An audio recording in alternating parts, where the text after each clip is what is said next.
विद्यार्थी मित्रांनो, मागील लेक्चरमध्ये आपण कॉम्प्लेक्स नंबर ह्या चॅप्टरमधील जे फर्स्ट 4 टॉपिक होते त्या फर्स्ट 4 टॉपिकवरील जे महत्त्वाचे काही एक्झाम्पल्स होते, जे एक्झामच्या दृष्टीने महत्त्वाचे होते, ते सर्व एक्झाम्पल्स मी मागच्या लेक्चरमध्ये तुम्हाला डिटेलमध्ये एक्सप्लेन केलेले आहेत. ठीक आहे. त्यामध्ये आपण 30 एक्झाम्पल आपण अभ्यासले, बरोबर. 13 एक्झाम्पल आपण अभ्यासले. तुम्हाला ते प्रत्येक example me step by step व्यवस्थित डिटेलमध्ये एक्सप्लेन केलेले आहेत. ठीक आहे. सो ते जे लेक्चर आहे ते खूप महत्त्वाचं आहे, इम्पॉर्टंट आहे. ते जर तुम्ही आत्तापर्यंत अभ्यासलेलं नसेल, ठीक आहे, बघितलेलं नसेल, तर ते नक्की बघा, अभ्यासा, व्यवस्थित समजून घ्या. म्हणजे जे 4 टॉपिक आहेत कॉम्प्लेक्स नंबरचे ते तुम्हाला व्यवस्थित अंडरस्टँड होतील. ठीक आहे. महत्त्वाचे एक्झाम्पल्स आहेत. तर मागच्या लेक्चरमध्ये आपण थोडक्यात एक्झाम्पलचा पार्ट आपण अभ्यासलेला आहे, बरोबर, फर्स्ट 4 टॉपिकवरती. आता त्यानंतर जे नेक्स्ट टॉपिक आहेत ते आज मी ह्या लेक्चरपासून स्टार्ट करणार आहे. ठीक आहे. म्हणजे टॉपिक नंबर 5, 6, 7 आणि त्यानंतर 8 नंबरचा टॉपिक. ठीक आहे. सो आजच्या ह्या लेक्चरमध्ये आपल्याला जो नेक्स्ट टॉपिक आपल्याला अभ्यासायचा आहे तो आहे टॉपिक नंबर 5, बरोबर.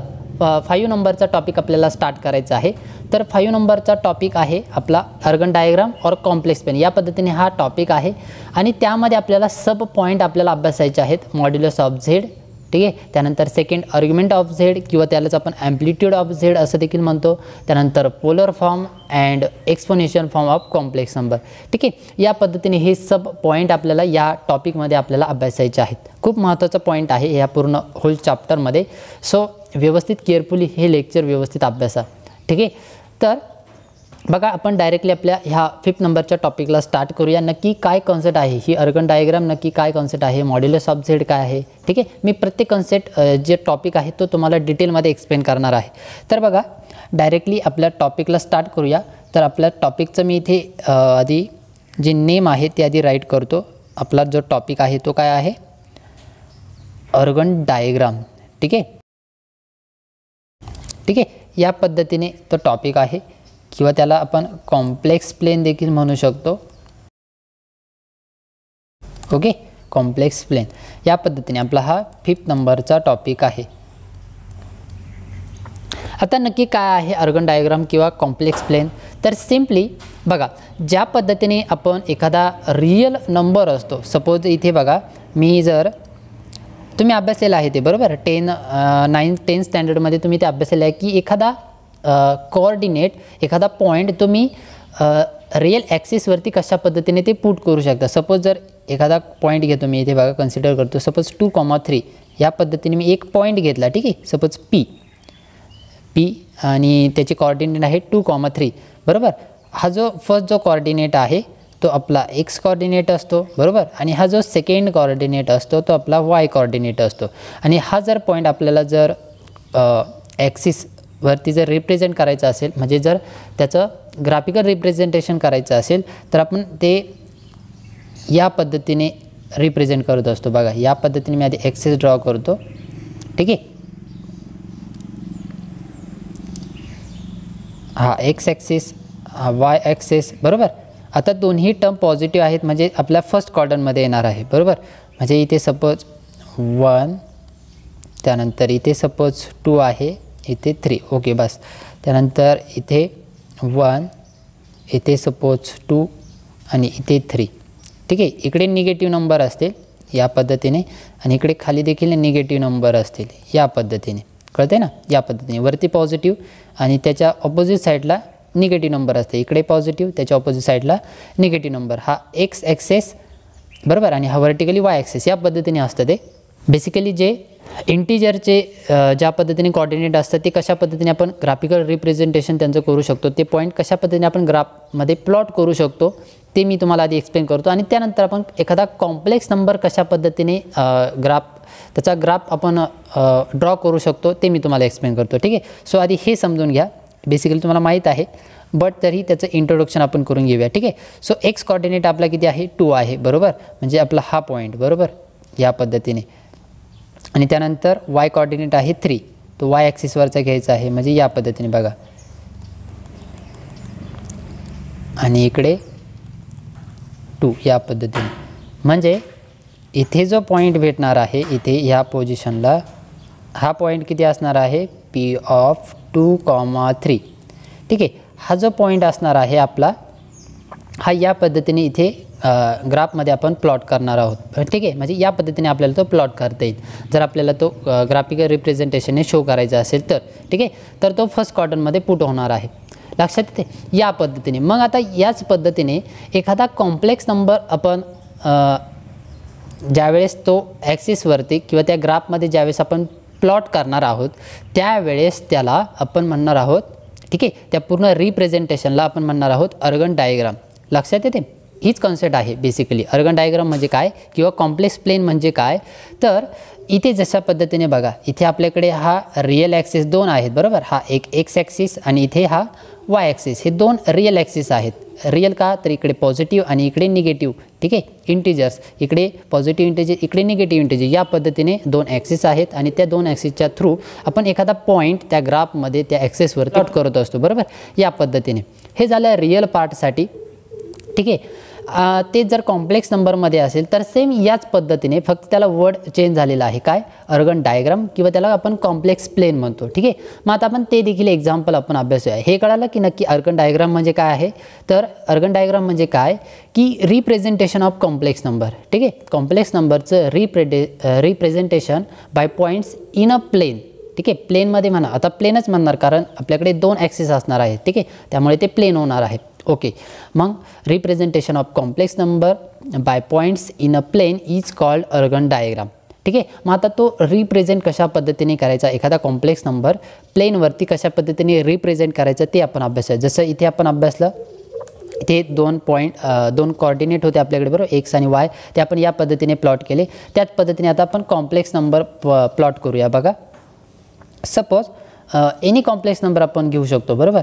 सपोज मी घेतला इथे 3 + 4i, ठीक आहे, या पद्धतीने z = 3 + 4i, या पद्धतीने आपल्याकडे हा गिवन कॉम्प्लेक्स नंबर आहे. आणि थोडक्यात आपल्याला क्वेश्चनमध्ये असं विचारलेलं आहे की हा जो कॉम्प्लेक्स नंबर आहे हा कॉम्प्लेक्स प्लेनवरती पुट करा किंवा त्याचे अर्गन डायग्राम रिप्रेझेंटेशन करा, ठीक आहे. त्याचं अर्गन डायग्राम रिप्रेझेंटेशन मग कशा पद्धतीने करता येईल, तर सिमिलरली याच पद्धतीने.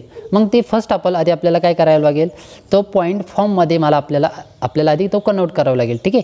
मग सो इथे आहे z = 3 + 4i, ठीक आहे. मग हा जो 3 असतो हा कोणता पार्ट असतो, आपला रिअल पार्ट असतो बरोबर, हा रिअल पार्ट असतो. आणि हा जो 4 आहे हा असतो आपला इमॅजिनरी पार्ट, करेक्ट, हा इमॅजिनरी पार्ट आणि हा रिअल पार्ट. म्हणजेच आपल्याला किती ॲक्सिस लागणार आहेत आणि कोणते ॲक्सिस लागणार आहेत, ठीक आहे ना, कोणत्या टाईपमध्ये लागणार आहेत. जसे इथे दोन्ही पार्ट कसे होते, रिअल होते बरोबर, म्हणून आपण दोन्ही ॲक्सिस रिअल कन्सिडर केले. त्या पद्धतीने इथे एक रिअल पार्ट आहे आणि इथे एक इमॅजिनरी पार्ट आहे. म्हणजे आपल्याला दोन ॲक्सिस या पद्धतीने लागतील, एक रिअल ॲक्सिस लागेल, कळतंय, आणि एक इमॅजिनरी ॲक्सिस लागणार आहे बरोबर. म्हणजे या पद्धतीने बघा,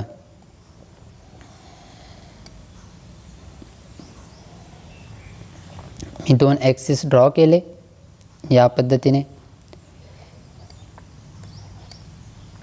अगेन इथे एक एक्स ॲक्सिस, याला आपण XY म्हणतो बरोबर ना, हा एक्स आणि हा वाय. आणि अजून एक, हा जर पॉईंट फॉर्मॅटमध्ये जर लिहायचा असेल तर तो आपण या पद्धतीने लिहितो, रिअल पार्ट म्हणजे हा 3,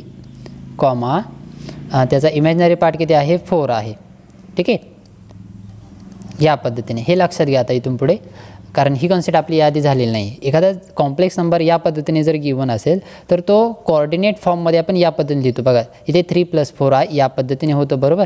तो कोऑर्डिनेट फॉर्ममध्ये या पद्धतीने लिहू शकतो आपण, 3, 4 या पद्धतीने. फर्स्ट पार्ट रिअल असेल आणि सेकंड इमॅजिनरी पार्ट या पद्धतीने.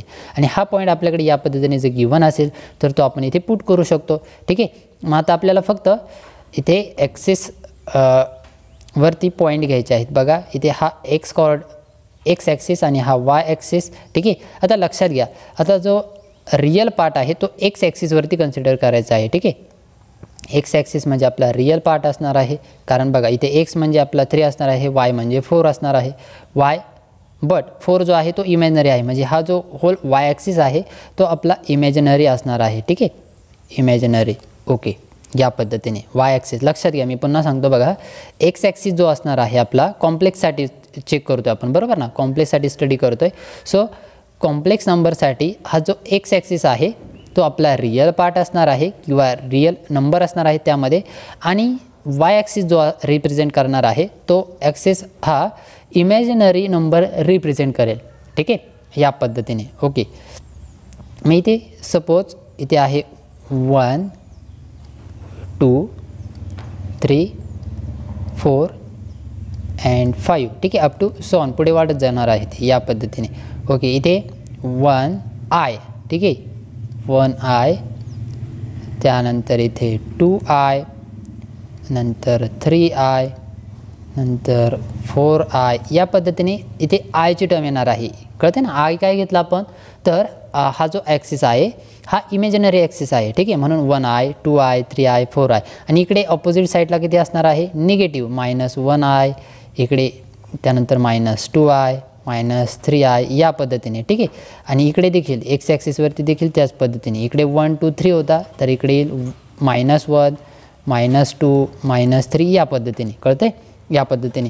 आता आपल्याकडे कॉम्प्लेक्स नंबर जो आहे तो आहे 3 + 4i. बरोबर, मग मी तो रिप्रेझेंट करतो. बघा आता इथे 3 म्हणजे आपला कोणता आहे एक्स कोऑर्डिनेट आहे. बरोबर, तो रिअल पार्ट आहे म्हणजे तो या इथे कुठेतरी येईल. ओके, मी इथे आधी पॉईंट करून घेतो इथे 3. ओके, आणि त्यानंतर आपल्याकडे आहे 4. कुठे आहे 4i हा पूर्ण टर्म 4i. मग 4i इथे आहे. ठीक आहे, तो इथे आहे आपला. मग आता ही लाईन पुढे वाढत जाऊया आणि कुठे इंटरसेक्ट होते ते चेक करूया. ठीक आहे, इथे बघा हा जो पॉईंट भेटलेला आहे. ठीक आहे, हा जो पॉईंट आहे तो आपला 3,4 किंवा 3 + 4i. कळतं आहे, 3 + 4i. Z is equal to 3 + 4i. कोणत्याही लँग्वेजमध्ये लिहू शकता, एक तर कोऑर्डिनेट फॉर्ममध्ये लिहा किंवा डायरेक्टली कॉम्प्लेक्स नंबर राईट करा. बघा हा जो पॉईंट झाला हा झाला आपला याचं अर्गन रिप्रेझेंटेशन. ठीक आहे ना, या पद्धतीने. म्हणजे या पद्धतीने आपण कोणताही कॉम्प्लेक्स नंबर आपण अर्गन डायग्रामवरती या पद्धतीने रिप्रेझेंट करू शकतो. ठीक आहे, फक्त तो जो कॉम्प्लेक्स नंबर आहे तो आधी आपण ह्या पॉईंट फॉर्ममध्ये आपल्याला कन्वर्ट करायचा आहे. ठीक आहे, सिम्पल आहे, फक्त रिअल पार्ट आणि इमॅजिनरी पार्ट या पद्धतीने लिहायचं आहे. ठीक आहे, रिअल पार्ट हा एक्स ॲक्सिस असणार आहे आणि त्यानंतर हा आपला वाय ॲक्सिसवरती असणार आहे. ठीक आहे, तो इमॅजिनरी पार्ट असणार आहे.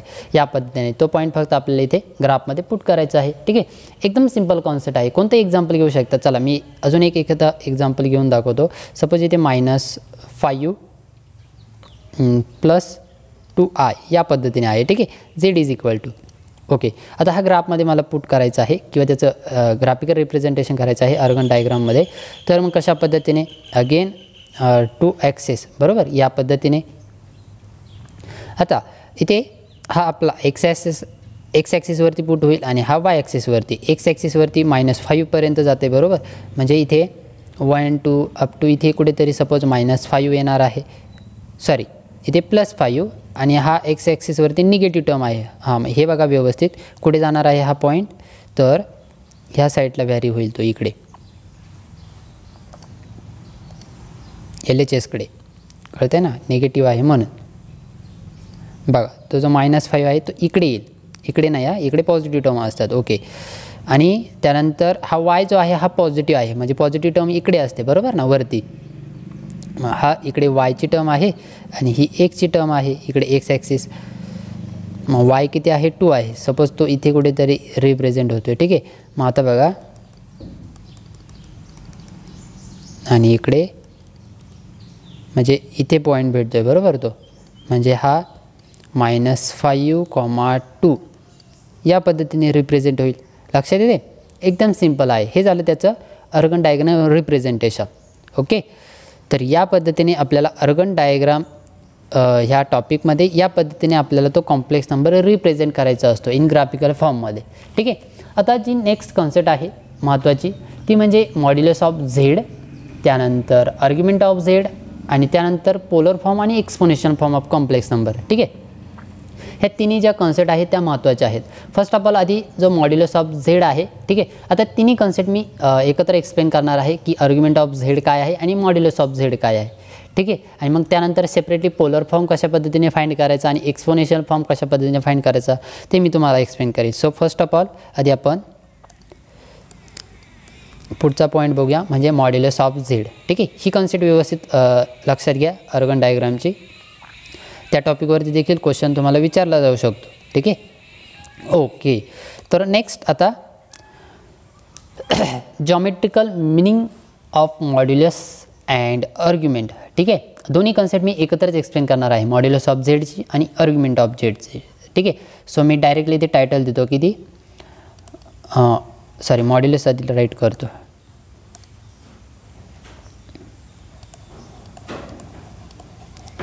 Modulus of Z and argument of Z. ठीक आहे, मॉड्युलस अँड आर्ग्युमेंट हे दोन्ही पॉईंट आपल्याला अभ्यासायचे आहेत. बघा दोन्ही महत्त्वाचे आहेत. पुढे जे आपल्याला टॉपिक आपल्याला अभ्यासायचे आहेत पोलर आणि एक्सपोनेन्शियल फॉर्म, त्या टॉपिकसाठी हा पॉईंट खूप महत्त्वाचा आहे. ठीक आहे, आणि मॉड्युलस ऑफ झेडची कन्सेप्ट मी आधी देखील एक्सप्लेन केलेली आहे. बघा ज्यावेळेस आपण स्क्वेअर रूटची कन्सेप्ट आपण अभ्यासली, square root of complex number, त्यामध्ये आपण मॉड झेड फाइंड करत होतो. ठीक आहे, तीच कन्सेप्ट इथे आहे, फक्त आता इथे आपल्याला थोडीशी डिटेलमध्ये आपल्याला अभ्यासायची आहे. ठीक आहे, ओके. मग आता बघा मॉड्युलस ऑफ झेड, फर्स्ट आपण मॉड्युलस ऑफ झेड म्हणजे काय. ठीक आहे, आता ही कन्सेप्ट एक्सप्लेन करण्यासाठी बघा मी एक जनरली कॉम्प्लेक्स नंबर कन्सिडर करतो. सपोज आपल्याकडे एक कॉम्प्लेक्स नंबर आहे. If suppose z is equal to x plus i y, या पद्धतीने एक कॉम्प्लेक्स नंबर आहे. ठीक आहे, या पद्धतीने कॉम्प्लेक्स नंबर आहे. तर त्याचं जे मॉड्युलस आहे ते आपण कशा पद्धतीने फाइंड करतो. मॉड्युलस म्हणजे ते जे कॉम्प्लेक्स नंबर आहे, तो जो कॉम्प्लेक्स नंबर आहे तो मॉड झेडमध्ये आपल्याला राईट करायचा आहे. ठीक आहे, आणि त्याची बेसिकली व्हॅल्यू फाइंड करायची आहे. तर ती आपण रूटमध्ये राईट करतो. अंडर रूट रिअल पार्टचा स्क्वेअर प्लस सेकंड जो रिअल पार्ट आहे म्हणजे त्याला आपण इमॅजिनरी म्हणतो. ठीक आहे, त्याचा स्क्वेअर करायची, दोघांची ॲडिशन, स्क्वेअर करून ॲडिशन केल्यानंतर जे काही आन्सर भेटेल, ठीक आहे, त्याचं रूट घ्यायचं आहे आणि जे काही सोल्युशन भेटेल ते आपलं मॉड झेड असणार आहे. ठीक आहे, मॉड झेड म्हणजे काय असतं नक्की की बघा मी इथे ग्राफ ड्रॉ करतो. ग्राफसाठी मी रेड यूज करतो. चला ओके, आपल्याला 2 ॲक्सेस लागतात बरोबर ना. X access, this is why, this Y access means imaginary access, this is real access, कारण आपण कॉम्प्लेक्स नंबरचा स्टडी करतो आहे. आणि स्टार्टिंगचे कोऑर्डिनेट 0,0 असतील बरोबर ना इथले ह्या पॉईंटचे. ओके, आता आपल्याला हा जो पॉईंट आहे बघा z is equal to x plus i y, हा आपल्याला अर्गन डायग्राममध्ये पुट करायचा आहे, म्हणजे इथे आपल्याला पुट करायचा आहे. सो फर्स्ट ऑफ ऑल हा जो एक्स आहे तो कुठे पुट होईल, इथे पॉझिटिव्ह आहे बरोबर ना, म्हणजे पॉझिटिव्ह म्हणजे ह्या साईडला कुठेतरी पुट होईल. सपोज ते डिस्टन्स इथपर्यंत आहे. ठीक आहे, हा एक्स पॉईंट इथपर्यंत. ठीक आहे, ते इकडे लिहितो मी एक्स. ओके, इथे पॉईंट आहे तो कुठेतरी, आणि हा जो वाय आहे आय वाय, ती टर्म सपोज इथे कुठेतरी आहे, लक्षात येते. ओके, आणि हे दोन्ही पॉईंट इंटरसेक्ट केल्यानंतर इथे जो मेन पॉईंट भेटेल आपला तो सपोज आहे आपला एक्स कॉमा वाय. ठीक आहे, त्याला झेडच म्हणूया डायरेक्ट. ठीक आहे,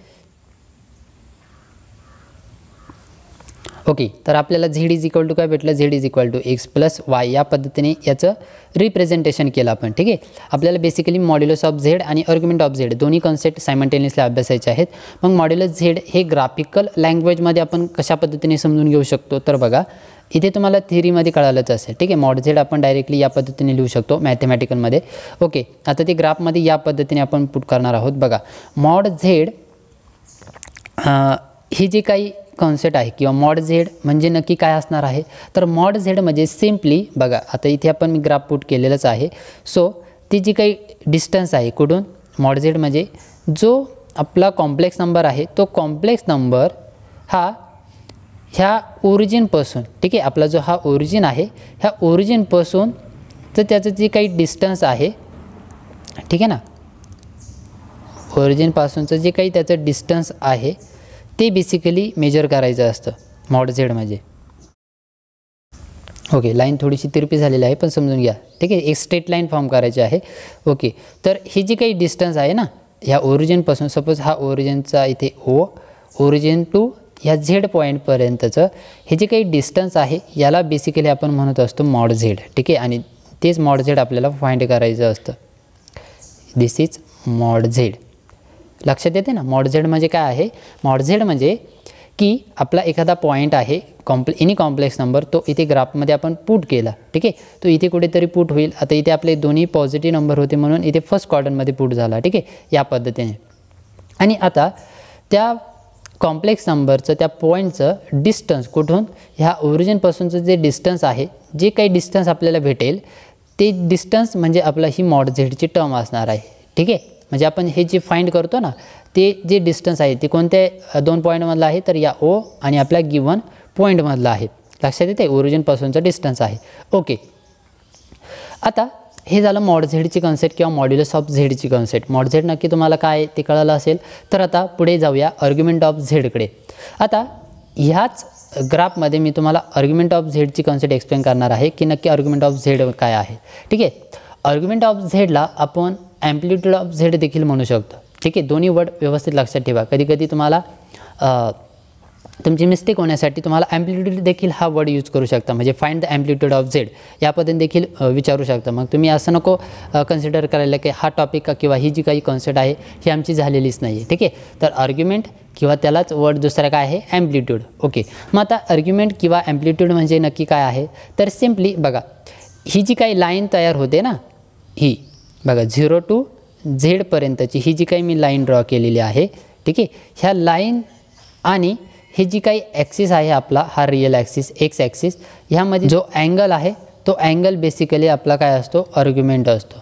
बघा कोणता, 0 to झेड किंवा याला ओ झेड आणि हा एक्स ॲक्सिस. ओ झेडने ह्या एक्स ॲक्सिससोबत जो काही अँगल फॉर्म केलेला आहे, ठीक आहे ना, थिटा, एनी अँगल थिटा, तो अँगल म्हणजे आपला आर्ग्युमेंट ऑफ झेड असणार आहे, ठीक आहे. तो अँगल जर आपल्याला माहीत असेल किंवा जो फाइंड केला तर तो अँगल म्हणजे आपला आर्ग्युमेंट ऑफ झेड असणार आहे त्या कॉम्प्लेक्स नंबरसाठी. कळते. ओके, आपल्याकडे क्वेश्चन असा असेल की find the argument of Z or find the amplitude of Z. मग ते फाइंड करण्यासाठी त्यासाठी आपण एक फॉर्म्युला फाइंड करूया किंवा थिटासाठीची व्हॅल्यू फाइंड करूया, थिटासाठीचा फॉर्म्युला फाइंड करूया. बघा, मग ती याच डायग्रामवरून मी तुम्हाला एक्सप्लेन करणार आहे. सो हे जी डिस्टन्स आहे 0पासून इकडे जे काही समथिंग डिस्टन्स असेल पॉझिटिव्ह, ते सपोज एक्स आहे, करेक्ट. त्यानंतर इथून ह्या एक्स ॲक्सिसपासून इथे काहीतरी हे डिस्टन्स व्हॅरी झालं होतं, बरोबर ना. हे डिस्टन्स किती होतं, वाय होतं. हे डिस्टन्स वाय आहे, म्हणजेच हे डिस्टन्स देखील किती आहे, वाय आहे.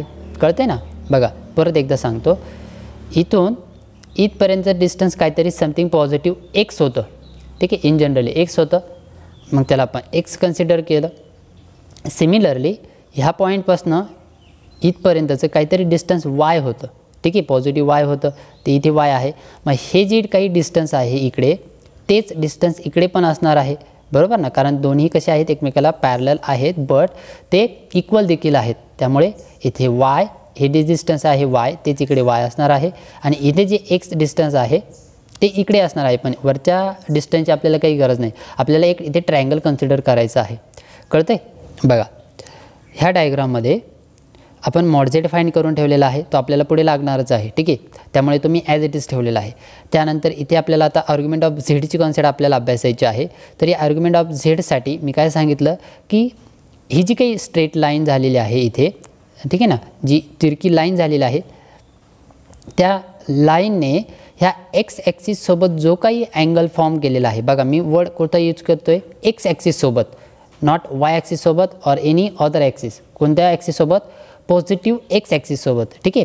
या पद्धतीने इथे बघा ही पॉझिटिव्ह टर्म आहे इथपर्यंतची, आणि इथून ह्या पॉईंटपासून इकडे कशी आहे, निगेटिव्ह आहे, निगेटिव्ह एक्स ॲक्सिस. आपल्याला अँगल कुठून मेजर करायचा आहे, तर ह्या पॉझिटिव्ह एक्स ॲक्सिसपासून, ठीक आहे. इथून वरती जो अँगल फॉर्म होईल तो अँगल आपल्याला इथे थिटा. आणि त्यानंतर हे जी काही डिस्टन्स आहे, सम डिस्टन्स आपण कन्सिडर केलं होतं ह्या पॉईंटचं, ते आहे इथे एक्स, बरोबर. आणि इथे भेटलं होतं आपल्याला वाय, जे वाय इकडे डिस्टन्स आहे तेच इकडे असणार आहे. असं काय केलं तर आपल्याला एक ट्रायंगल कन्सिडर करायचं आहे. बघा आता ही एक लाईन ऑलरेडी इथे कन्स्ट्रक्ट केलेलीच आहे आपण पहिली, ठीक आहे. आता मी ही कन्सिडर करतो. बघा ट्रायंगल कशा पद्धतीने तो तयार होणार आहे, राईट अँगल ट्रायंगल तयार होणार आहे तो, बघा या पद्धतीने. त्यानंतर ही एक साईड, ठीक आहे, आणि आपली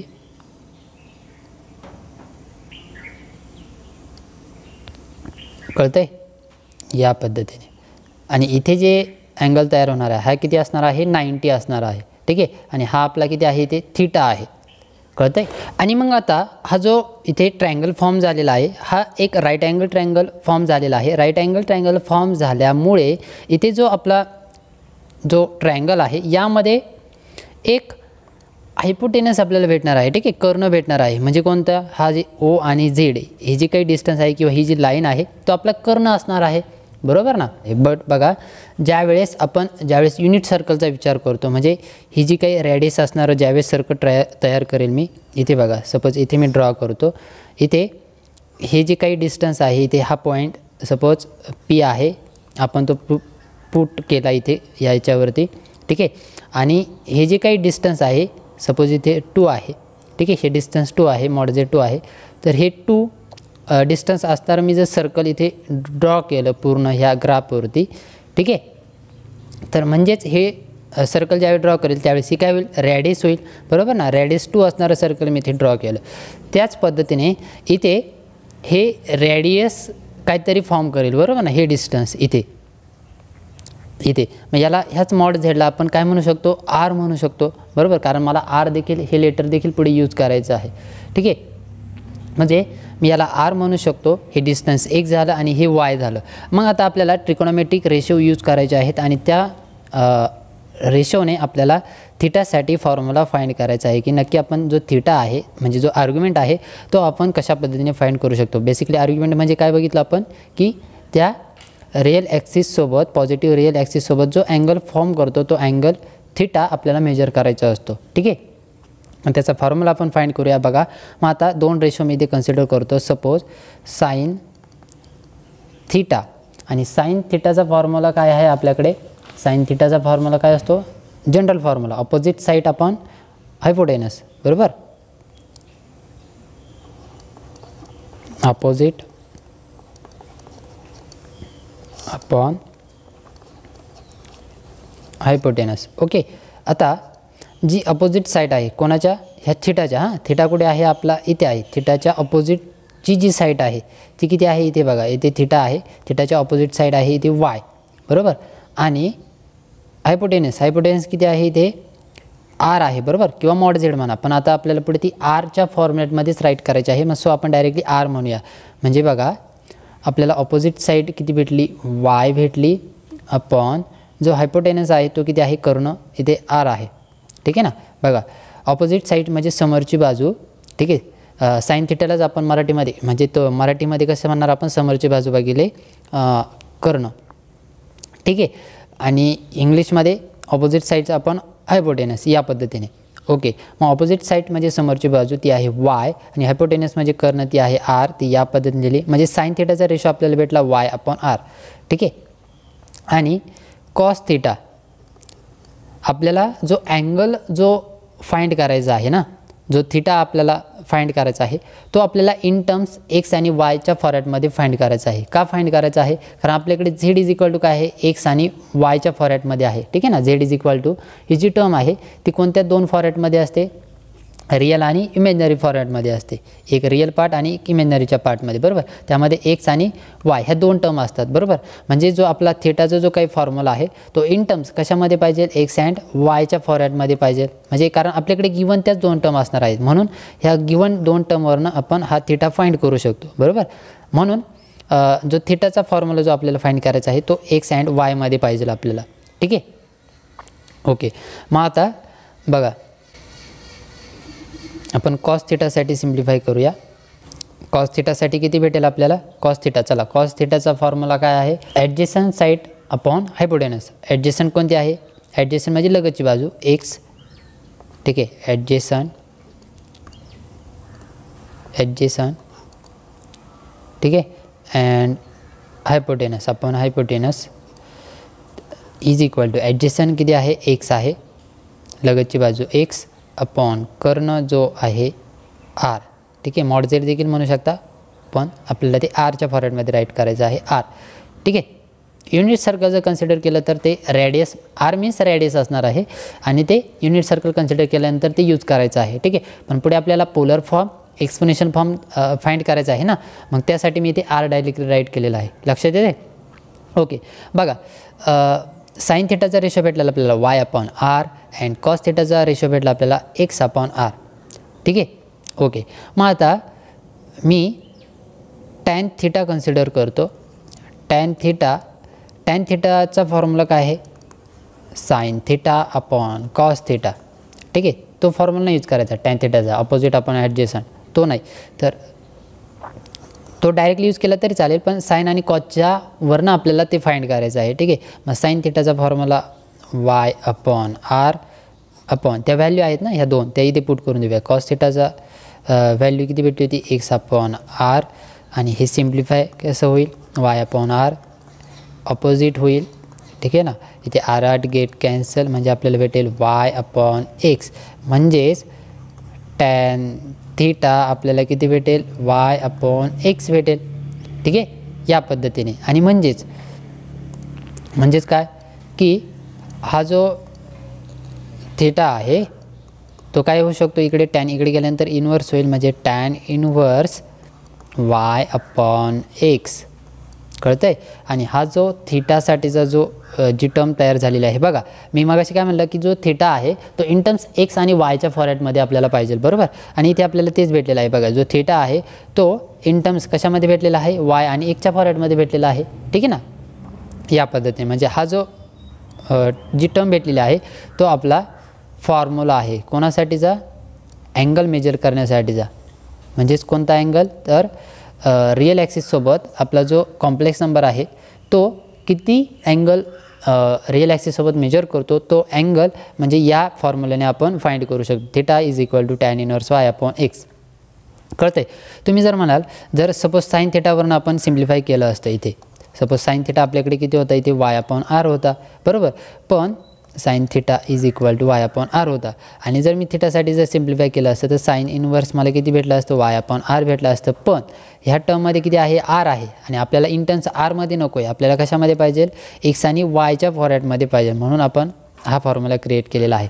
सो इथून पुढे तुम्हाला आता थिटासाठीचा हा फॉर्म्युला लक्षातच ठेवायचा आहे. काय? थिटा जर फाइंड करायचा असेल किंवा आर्ग्युमेंट किंवा अम्प्लिट्यूड जर फाइंड करायचा असेल तर तुम्हाला हा फॉर्म्युला यूज करायचा आहे. Theta is equal to tan inverse y upon x. Y means आपला इमेजिनरी पार्ट असणार आहे, आणि जो एक्स आहे तो आपला रिअल पार्ट असणार आहे. लक्षात येते? ओके बघा, एकदम सिम्पल आहे. मी थोडक्यात एकदा एक्सप्लेन करतो, म्हणजे हा टॉपिक जो आहे तो आपला थिअरी पार्ट थोडक्यात किंवा फॉर्म्युलाचा जो पार्ट आहे तो कंप्लीट होईल, आणि मग ह्या टॉपिकवरती एक्झाम्पल कशा पद्धतीने सिम्प्लिफाय करायचे ते मी तुम्हाला एक्सप्लेन करेल. ठीक आहे. बेसिकली हे जी काही थिअरी मी आता जी तुम्हाला एक्सप्लेन केली हे एक्झाममध्ये विचारत नाही, पण ती कशा पद्धतीने फॉर्म झाली किंवा तो फॉर्म्युला कशा पद्धतीने क्रिएट झाला ते समजणं तुम्हाला महत्त्वाचं आहे. ठीक आहे. सो आता बघा, इथे आपण काय काय केलेलं आहे नक्की. तर फर्स्ट ऑफ ऑल आधी आपण मॉड्युलस ऑफ झेडची कन्सेप्ट आपण अभ्यासली, बरोबर. मॉड्युलस ऑफ झेडमध्ये आपण काय करत असतो की बेसिकली मॉड्युलस ऑफ झेड काय आहे की ते डिस्टन्स, बरोबर. इथे बघा, ओरिजिनपासून तर आपल्या जो पॉईंट आहे पुट केलेला त्या पॉईंटपर्यंतचं जी काही डिस्टन्स आहे ते डिस्टन्स म्हणजे आपलं मॉड झेड असतं. इथपर्यंत करेक्ट झालं. मॉड झेड नक्की काय आहे, कोणी जर विचारलं मॉड झेड नक्की काय आहे तर ते सांगता आलं पाहिजे. लक्षात येते? ओके. मॉड झेडचा फॉर्म्युला या पद्धतीने, ते डिस्टन्स जे आहे ना ते डिस्टन्स फॉर्म्युलानेच आपण यूज करतो, बरोबर, या पद्धतीने. ओके. तर √x² + y² आणि ही जी काही टर्म ज्यावेळेस आपण सिम्प्लिफाय करेल जे काही आन्सर भेटेल ते मॉड झेड भेटेल. ठीक आहे, हे झालं मॉड झेड. आता आर्ग्युमेंट ऑफ झेडकडे येऊया. आर्ग्युमेंट ऑफ झेड या पॉईंटमध्ये किंवा ह्या टॉपिकमध्ये आपल्याला आर्ग्युमेंट फाइंड करायचं आहे किंवा थिटा फाइंड करायचं आहे. ठीक आहे. आर्ग्युमेंट म्हणजे काय आहे की हे जी काही लाईन फॉर्म होते किंवा ह्या झेड पॉईंटने ह्या ओरिजिनसोबत जी काही लाईन फॉर्म केलेली आहे त्या लाईनने आपल्या ह्या पॉझिटिव्ह एक्स ॲक्सिससोबत, बरं का, कोणती ॲक्सिस पाहिजे आपल्याला? पॉझिटिव्ह एक्स ॲक्सिस पाहिजे. बघा, मी पुन्हा एकदा सांगतो आहे, आपल्याला निगेटिव्ह ॲक्सिस एक्स ॲक्सिस नको आहे किंवा वाय ॲक्सिस तर नकोच आहे, पण याच्यातला निगेटिव्ह एक्स ॲक्सिससुद्धा नको आहे. आपल्याला कोणता पाहिजे? पॉझिटिव्ह एक्स ॲक्सिससोबत जो काही अँगल फॉर्म करेल तो आपल्याला थिटा कन्सिडर करायचा आहे. ठीक आहे. आणि तो जो थिटा आहे तो आपल्याला मेजर करायचा आहे. तो जो काही अँगल आहे तो म्हणजे आपला ह्या झेड कॉम्प्लेक्स नंबरचा, ठीक आहे ना, ह्या कॉम्प्लेक्स नंबरचा आर्ग्युमेंट ऑफ झेड असणार आहे. ठीक आहे, तो थिटा असणार आहे किंवा तो अँगल असणार आहे. लक्षात येते? या पद्धतीने. आणि त्यालाच आपण ॲम्प्लिट्यूड देखील म्हणतो. मग तो फॉर्म्युला आपण फाइंड केला तो ह्या डायग्रामवरून आपण काय केलं की एक इथे ट्रायंगल कन्सिडर केला, राईट अँगल ट्रायंगल, तो या पद्धतीने कन्सिडर केला. सपोज मी एखादा एनी कॉम्प्लेक्स नंबर इथे z is equal to x plus IY consider केला होता. ठीक आहे, मग हा कॉम्प्लेक्स नंबर मी इथे अर्गन डायग्राममध्ये पुट केला, तो या पद्धतीने इथे प्लॉट झालेला आहे. ठीक आहे, मग दोन्ही पॉझिटिव्ह टर्म आहेत, x पण पॉझिटिव्ह आहे, y पण पॉझिटिव्ह आहे. ठीक आहे, तो इथे पुट झालेला आहे. मग हे जे काही डिस्टन्स आहे ते काहीतरी x पॉझिटिव्ह डिस्टन्स असेल, मग ते इथे मी x कन्सिडर केलं. ठीक आहे, सिमिलरली ह्या पॉईंटपासून वरती इथे काहीतरी पॉझिटिव्ह y डिस्टन्स असेल. ठीक आहे, इमॅजिनरी डिस्टन्स असेल ते y कन्सिडर केलं. बट हे जे काही डिस्टन्स आहे तेच ह्या साईडचं डिस्टन्स असणार आहे. ठीक आहे ना, म्हणून ते इथे मी y राईट केलं. आणि वरच्या डिस्टन्सची आपल्याला काही गरज नाही, कारण आपल्याला कोणत्यातरी एका साईडला ट्रायंगल कन्सिडर करायचं आहे. मी ते x ॲक्सिसवरती कन्सिडर केलेलं आहे, कारण आपल्याला अँगल इथे मेजर करायचं आहे म्हणून. मग इथे x हे y डिस्टन्स झालं. बघा, तिन्ही साईड आपल्याला माहीत झालेल्या आहेत. मग आता हे झालं ह्या ट्रायंगलच्या 3 sides with this angle theta. And आता फॉर्म्युला आपल्याला फाइंड करायचा आहे फॉर थिटासाठीचा. सो तो इन टर्म्स आपल्याला x अँड y मध्ये पाहिजे, म्हणून आपण 2 रेशो कन्सिडर केले, sine theta and cos theta. x आणि y मध्ये पाहिजे म्हणून आपल्याला टॅन थिटाचा रेशो कन्सिडर करावा लागतो, हे लक्षात घ्या. हा जो फॉर्म्युला आहे हा टॅन थिटामध्येच का आहे, तर टॅन थिटाचा जो फॉर्म्युला आहे तो काय आहे, ऑपोजिट साईड्स अपॉन ॲडजेसंट. बरोबर, बघा ह्या थिटाची ऑपोजिट साईड कोणती आहे. जर डायरेक्टली मी टॅन थिटा जर कन्सिडर केला इथे, बघा मी डायरेक्टली टॅन थिटा जर कन्सिडर केला, tan theta is equal to opposite sides upon hypotenuse. तर ऑपोजिट कोणती साईड आहे याची, या थिटाची ऑपोजिट, थिटाच्या समोरची बाजू, बरोबर ना, म्हणजेच opposite side y upon hypotenuse. Hypotenuse किती आहे, सॉरी माझ्याकडून काहीतरी फॉर्म्युला चुकला, हायपोटेनस नाही, हां इथे काय पाहिजे, ऑपोजिट साईड्स अपॉन ॲडजेसंट साईड ए.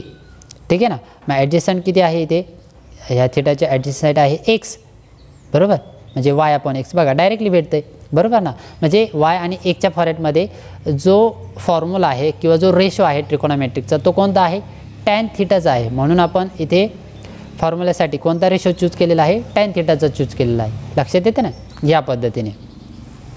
आणि साइन थिटा आणि कॉस थिटा का यूज केलेला आहे, तर ज्यावेळेस आपण पोलर फॉर्म शिकणार आहोत त्यामध्ये जो फॉर्म्युला आहे तो साइन आणि कॉसच्या फॉर्मॅटमध्ये आहे. ठीक आहे, म्हणून आपण ते इथे यूज केलेलं आहे. लक्षात येते, ओके. म्हणजे आता पुढे फायनली लक्षात काय ठेवायचं आहे तुम्हाला, थिटाचा फॉर्म्युला. तर थिटा इज इक्वल टू किती टर्म असते, tan inverse y upon x या पद्धतीने. ठीक आहे, तर अशा पद्धतीने विद्यार्थी मित्रांनो आज आपण ह्या टॉपिकमध्ये इथपर्यंतच अभ्यासूया, कारण भरपूर मोठं लेक्चर झालेलं आहे. आणि ह्या लेक्चरमध्ये आपण 2 महत्त्वाच्या कन्सेप्ट आपण अभ्यासलेल्या आहेत. फर्स्ट म्हणजे मॉड्युलस ऑफ झेड आणि सेकंड म्हणजे आर्ग्युमेंट ऑफ झेड. ठीक आहे, मॉड्युलस ऑफ झेडमध्ये आपण ते जे काही डिस्टन्स आहे ओरिजिनपासूनचं ते डिस्टन्स आपण फाइंड करत असतो. ठीक आहे, त्यासाठीचा फॉर्म्युला आहे mod Z is equal to √x² plus y² बरोबर या पद्धतीने. आणि आर्ग्युमेंट ऑफ झेड म्हणजे काय आहे की आर्ग्युमेंट ऑफ झेड म्हणजेच आपण थिटा फाइंड करत असतो. ठीक आहे, अँगल आपल्याला फाइंड करायचा असतो आणि तो फॉर्म्युला आहे आपण theta is equal to tan inverse y upon x. ठीक आहे, या पद्धतीने तो फाइंड केला होता. ही पूर्ण प्रोसेस आपण या पद्धतीने फॉलो केली होती. तुम्हाला ही जी डायग्राम आहे ही तुम्हाला व्यवस्थित लक्षात ठेवायची आहे. ठीक आहे, म्हणजे जरी तुम्हाला जर फॉर्म्युला बाय चान्स विसरला किंवा पुढे जी आपल्याला कन्सेप्ट आपल्याला अभ्यासायची आहे पोलर फॉर्म आणि एक्सपोनेशन फॉर्म, त्यासाठी ही यूज होणार आहे. ठीक आहे, सो ही जी फिगर आहे किंवा ही जी डायग्राम आहे ही व्यवस्थित लक्षात ठेवा. कशा पद्धतीने आपण ती अरेंज केली होती, कशा पद्धतीने तो ट्रायंगल कन्स्ट्रक्ट केला होता ते व्यवस्थित लक्षात ठेवा. ठीक आहे, सो अशा पद्धतीने आजच्या ह्या टॉपिकमध्ये आपण हे 2 पॉईंट व्यवस्थित डिटेलमध्ये मी एक्सप्लेन करण्याचा प्रयत्न केलेला आहे. आपण ते व्यवस्थित अभ्यासलेले आहेत. सो आजच्या या लेक्चरमध्ये बस एवढंच. विद्यार्थी मित्रांनो, हा व्हिडिओ जर तुम्हाला आवडला असेल तर नक्की लाईक करा, शेअर करा. ह्या चॅनलवरती जर नवीन असाल तर चॅनलला जरूर सबस्क्राईब करा. तर भेटूया नेक्स्ट लेक्चरमध्ये. धन्यवाद.